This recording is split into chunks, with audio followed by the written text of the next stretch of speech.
একদিন তুমি থাকবে না, তোমার জায়গাটা ফাঁকা থাকবে, তোমার নামটা মানুষ ভুলে যাবে। হয়তো কেউ এক ফাঁকে বলে উঠবে, আহারে ভালো মানুষ ছিল। কিন্তু তুমি কোথায় থাকবে তখন? ভাই ও বোনেরা, এই পৃথিবীটা একদিন ছাড়তে হবে। আমাদের শেষ ঠিকানা এই ঘর, এই বাড়ি, এই শহর না, আমাদের গন্তব্য কবর। আল্লাহ বলেন, প্রত্যেক প্রাণীকে মৃত্যুর স্বাদ গ্রহণ করতেই হবে। আল ইমরান আয়াত 185। আজকে যে মানুষটার জানাজায় তুমি কাঁদলে, কাল হয়তো তোমার জানাজায় কাঁদবে তারা।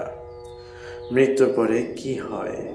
তোমার চোখ বন্ধ হবে, নাক কান দিয়ে বের হবে শীতল এক বাতাস।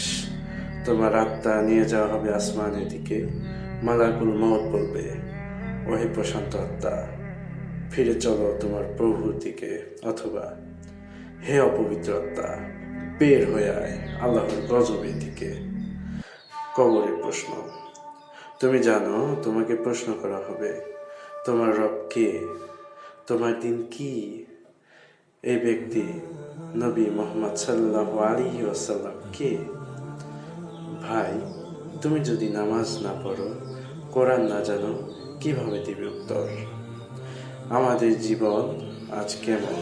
ফেসবুক, ইনস্টাগ্রাম, টাকা, খেলা, ফ্যাশন, এগুলো নিয়ে আমরা ব্যস্ত।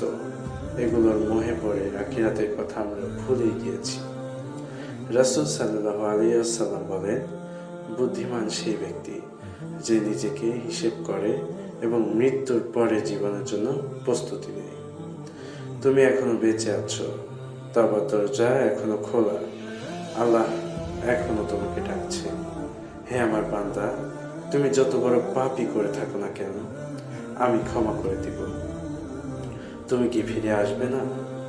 তুমি কি এখন না বলবে, হে আল্লাহ, আমি ফিরে আসতে চাই, আমি বদলাতে চাই আমার জীবন। আল্লাহ আমাদের হৃদয়াত দান করুন। আমিন।